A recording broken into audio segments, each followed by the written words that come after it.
ibi tí owó bá wà ọ̀wọ̀ á wà ń bẹ̀ so ibi tí ọ̀wọ̀ bá dẹ̀ wà owó á wà ń bẹ̀ so àti Orlando ọ̀wọ̀ àti Orlando owó Ọlọ́run máa fi owó àti ọ̀wọ̀ Ọlọ́run máa fi wọ́n wà méjèèjì ni mò ń jẹ́ pọ̀ nǹkan tó fa Orlando ọ̀wọ̀ owó Móyèlá ni ẹ ti dárúkọ lẹ́ẹ̀kan yẹn pé orúkọ bàbá mi Ọládìípọ̀ owó Móyèlá ni ṣùgbọ́n mo wá kọ́ọ̀tì owó Móyèlá yẹn sí owó so ó jẹ́ Orlando owó Ọládìípọ̀ owó mo tún wá ọ̀pọ̀lọpọ̀ tó tún wá rí pé ọmọ ọ̀wọ̀ tún ni èmi wọ́n tún sọ torí pé bàbá mi Ìfọ̀n ni wọ́n ti wá ìyá mi Ọ̀wọ̀ ló ti wá so àti ọ̀wọ̀ àti owó gbogbo ẹ̀ náà ni ó jọjọ ń rìn papọ̀ ìgbà tí mo ti lọ sí ilé ìwé tí mo ti dé nǹkan stand 3 dídẹ bàbá tó bí mi rí pé ọpọlọ mi ò fẹ́ lọ sí ibi ìwé wọ́n ti sọ pé kí n tún lọ kọ́ṣẹ́ so mo ti kọ́ṣẹ́ yẹn ìgbà tí mo tún free tí mo free yẹn tó dà pé bàbá mi ò fẹ́ fi mí lẹ̀ gbogbo àwọn iṣẹ́ tí wọ́n ṣe yẹn wọ́n fẹ́ kí èmi dúró gẹ́gẹ́ bí ẹnìkan tó máa jogún àwọn irinṣẹ́ wọ̀nyẹn iṣẹ́ tí mo kọ́ pọ̀ díẹ̀ mo kọ́ṣẹ́ carpenter mo kọ́ bricklayer mo kọ́ painter torí pé àwọn cathedral church ńláńlá ni bàbá mi máa ń gbà bàbá lọ wo Christ School Adó Èkìtì gbogbo school wọn yẹn bàbá mi ló kọ́ cathedral church tó wà ládó so hospital tó wà ládó káàkiri bẹ́ẹ̀ láti lè máa rí iṣẹ́ ọwọ́ dáàdì mi nǹkan tẹ́mi fẹ́ jogún lára bàbá mi tó ń wé mi gbogbo ìgbà tí mo ti ń sọ wọn ò gbà fún mi pé wọ́n ní ìgbà wọn máa ń sọ pé òṣèré ò ní bùyàn pé ẹni tó bá ṣe díẹ̀ pé kó sinmi ni so ṣùgbọ́n mo ti kọ́ṣẹ́ mo tún ti free ṣùgbọ́n eré yìí ni ó wà lọ́kàn mi torí ńgbà tí wọ́n bá ti ibi iṣẹ́ dé bàbá mi jó ní fàájì tó yẹ pé àwọn ọmọọṣẹ́ wọ̀nyẹn wọ́n á kóra wọn jọ wọ́n tún jọjọ máa ṣe eré yẹn ní ilé àsìkò yẹn wọ́n máa fi ń dára wọn yá ní ìrọ̀lẹ́ ọkàn mi dẹ̀ ti wà níbẹ̀ ṣùgbọ́n gẹ́gẹ́ bí bàbá sọmọ nǹkan tí wọ́n bá mi sọ mi ò gbọ́dọ̀ yẹ̀ wọ́n lóhùn ni mo fi kọ́ iṣẹ́ yẹn fún odidi ọdún bíi 6 kó tó di pé wọ́n ṣáà rọ́jú ṣe freedom fún mi ni gbàdán dẹ̀ ṣe freedom fún mi ẹ̀ tí mo rí pé mo free tí n bá sọ pé mo fẹ́ kúrò nílé wọn ò ní gbà ni mo fi rọra yọ kúrò torí Ògúnmọ́lá gan lógún ni mo bá kúrò ní ilé. Ògúnmọ́lá. late Kọ́lá Ògúnmọ́lá ara àwọn first set ẹ̀ ni mo wà so àwọn their enemies ní àwọn eré tó ti ṣe kọjá Samson and Delilah àwọn King Nebuchadnezzar power drink àṣà Àlàbádé University ìgbà yẹn Dúróládípọ̀ Mbari ló ń jẹ́ so àwa Dúróládípọ̀ àti Kọ́lá Ògúnmọ́lá then tó ń ṣàfún ní tọ́lájú pé ká lọ sí yunifásitì nípa eré orí ìtàgé yìí nígbà yẹn so àwa lọ fún power drink yẹn mo rò pé bóyá ọba kò sọ something ní Dúróládípọ̀ náà lọ tó ń gbé lọ ńgbà yẹn so ni a fi kúrò ní ilé àwọn tó wà ní ìṣáájú wa ńgbà yẹn ni Kuli Bayat Demasunwoko àwọn gbogbo wọ́n ti pẹ́ bẹ́ẹ̀ tó yẹ tí a jọjọ wà so ti gba tí mo tún wà ń bẹ̀ tí mo ń ṣeré yẹn lọ so eré tí ọkàn mi tó fà sí gan ni eléyìí tí mo ń ṣe but bí n pé nǹkan tí mo bá kúrò ní ilé ni mo ń láti fara mọ́ for some time so ó happen pé ojú yìí fẹ́ yọ mí lẹ́nu wọ́n wá mú mi lọ sí University Teaching Hospital Ìbàdàn ó ní ó fi jẹ́ kí n lè ráàyè bá wọn lọ sí Dakar nígbà tí wọ́n lọ Dakar yẹn tára èmi yá tí mo kàn máa jáde àwọn tó ń bá ṣeré wọn sí ní Nàìjíríà wọ́n ti travel lọ Dakar bí mo ṣe àkókò papọ̀ tí mo fọ́n mi ìdẹ̀ lè padà sí ilé mọ́ ẹ̀hàn tó ti gbọ́ pé mo ti lọ mo ṣe yà bọ́ sọ́dọ̀ Délé Akíndélé wọ́n ń play lọ Ládẹ̀ndé nìbàdàn gbà ẹ̀ nígbà tí mo máa dé ọ̀dọ̀ Délé Jọlì mo tún ti bá àwọn bíi 3 nínú ọmọọṣẹ́ bàbá mi tí wọ́n ti free tí wọ́n ti ń bá Délé Jọlì ṣeré gbàdá àwọn yẹn dẹ̀ rí mi pé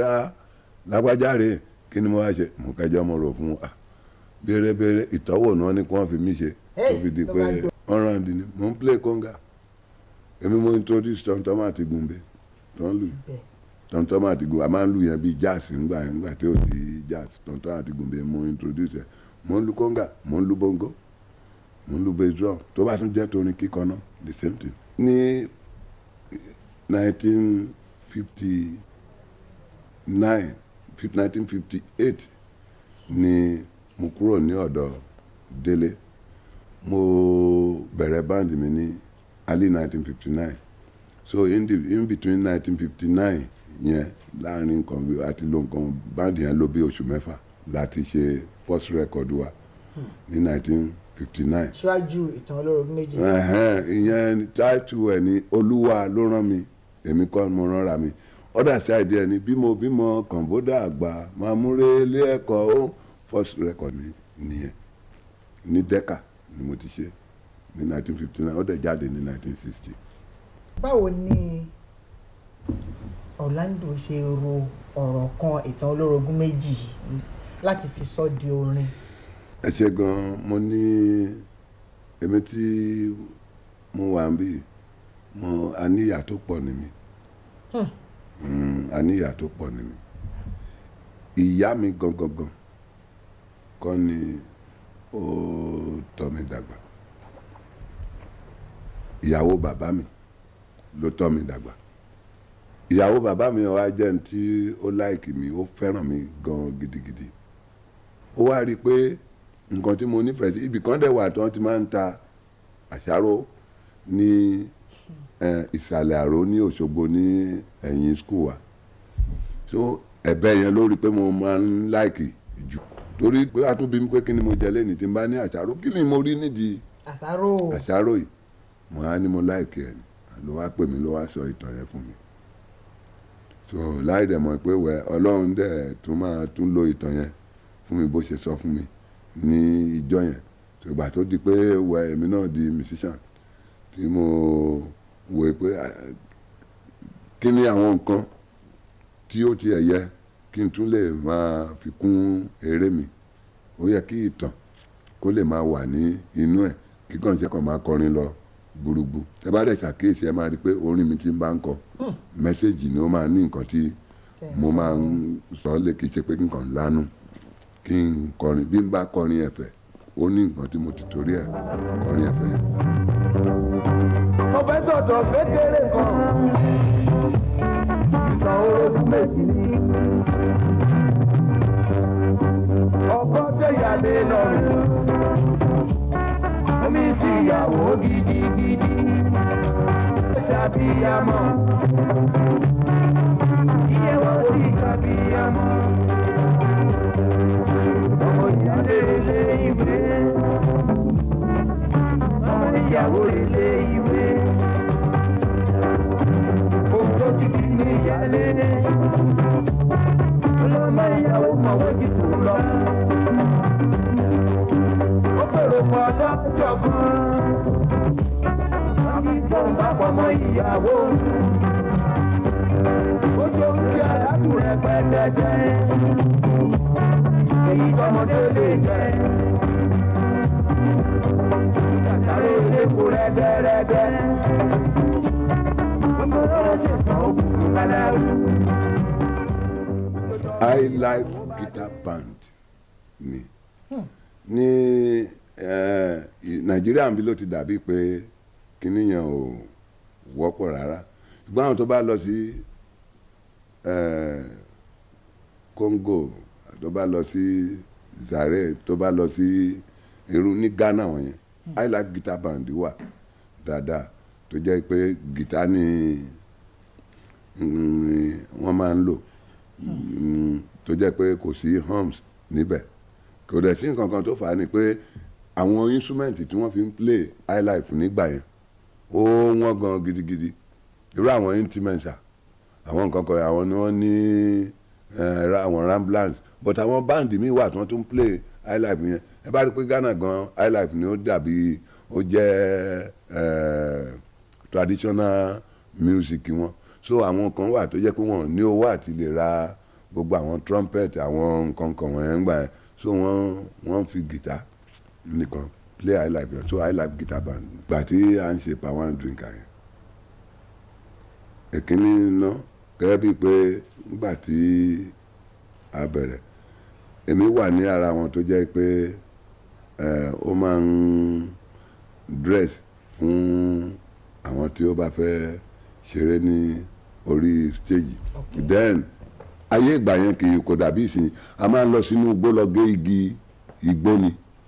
tí a máa fi ṣe igbó sí orí stage tó máa tutù bí àwọn ọ̀gẹ̀dẹ̀ bí nǹkan wọ̀nyẹn àbí igi tí a máa fi ṣe ibi tó bá yìí yẹ ká lo igbó àbí nǹkan kan then nígbà tí a bá lẹ̀ tún àwọn irú orin wọ̀nyẹn ẹmu ẹmu ẹmu ẹmu ẹ jẹ́ ká mẹ̀mú àmúkára.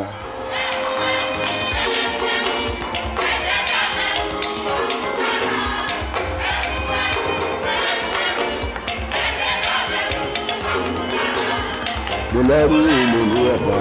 mo láyà mẹ́fà mo bímọ mẹ́jọ mo ti lówó lọ́wọ́ mo ti kọ́lé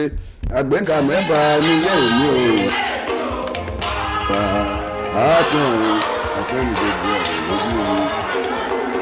lọ́jọ́ àbákú ẹmu ni wọ́n fi jò wíwá ẹmu láṣẹ mi.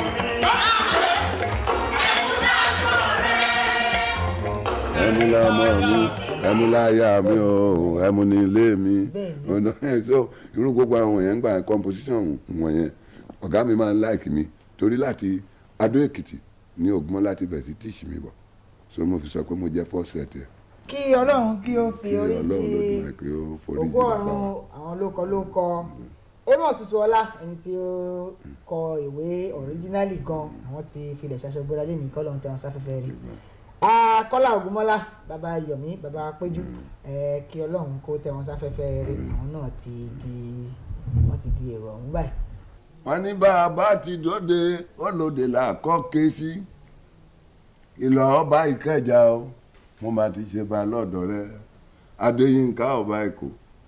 mo ti ṣe bá a lọ́dọ̀ rẹ gbogbo ẹ̀yin olólùfẹ́ mi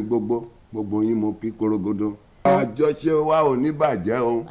pẹ̀lú Mayframe pátápátá gbogbo àwa tá ń kọ́ ní pátápátá Ọbalúwa má gbóhùn wa ẹ̀yin tẹ́ ń gbóhùn wa etí wa ò máa nídìí kí ilé wa ó máa rójú kọ́nà wa ó máa ráàyè ní Ọbalúwa jẹ́ kí Nàìjíríà ó tòrò kó tutù gbémú fún wa ni.